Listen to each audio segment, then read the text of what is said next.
Fat TV did they interviewed Salam Remy, and the title, of course, clickbait all day, is Nas the worst beat picker in hip hop? And I was like, let me see what they talk about. Wow. I know. That's a pretty good topic. You know what I'm saying? Yeah, and it caught my attention. I would say the same thing. You know, for Tupac.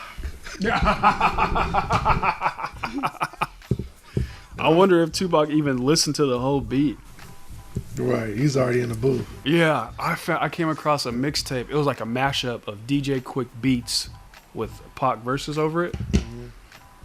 And I was thinking to myself, all those Machiavellis that came out, and he didn't have any say in what beat went with what vocal. And there's so many remixes and versions, and they just seems like they just speed it up or slow it down to match the beat. And here's a new one. Here goes a new one. Yeah, I just think he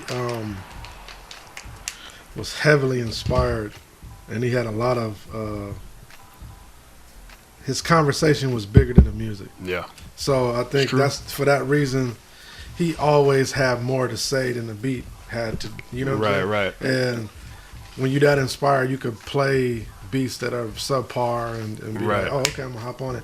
As of where, you know, some of the other classics, you know, like the Bigs, the Jay-Z's, you just get this feeling like those beats were in sync with the moment, the time, you know, the era, everything had to line up for those people to choose those music. It's a whole marketing production. Right. And with him doing 10 songs in a day, it's like, all right, next one. Just, you know. Content. Right. So that's so true. It's just, and that for that reason, I didn't really like a lot of Tupac's.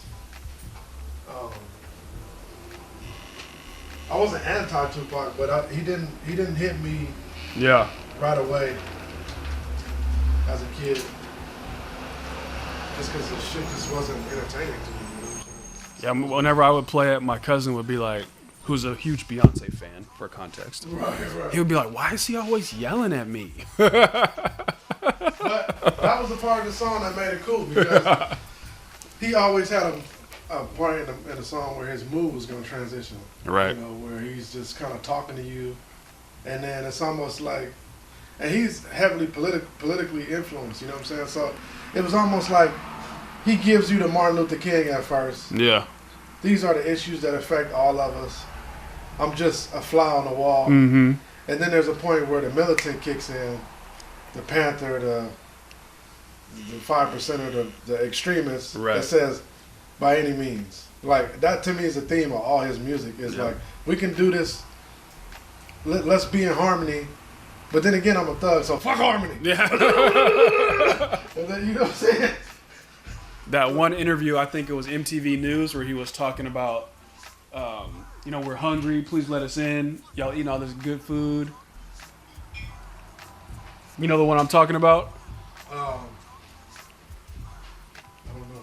It's came back. It gets a lot of burn on social media, but he's like, you know, if there's a huge party going on in the hotel room and we're knocking saying we're hungry, please let us in. Right. You know, after a while, it's going to turn to, we are hungry, please let us in. And then I'm picking the lock. I'm coming through blasting. He was explaining how his mood elevates when people don't. And that's crazy respond. because that's like... It perfectly sums up like what you were saying about his... Right. And I never heard that interview. That's just the feeling I got from him. Yeah, that's crazy. You summed it up. As a kid, you know what I'm saying? Yes, it's weird. He's definitely in his own category. Like, I go back and I'm always making mixes and playlists and like, oh, today I'm in Outkast mood. Today I'm gonna listen to New York, you know, whatever. Right. And he just doesn't fit with other music. Like, I either had to listen to only Tupac, right, or he's got some hits. You know what I'm saying? I just think. Maybe DMX. I put him on DMX. There was a point where I was just too young to understand the lifestyle he was talking about. The shit that I was around, because these people were older than me, cousins, relatives, and their struggle was. But still, I have my own bubble. My dreams made my bubble not necessarily concerned with what they got going on, and the little shit that affects them. But, talk is cheap, motherfucker.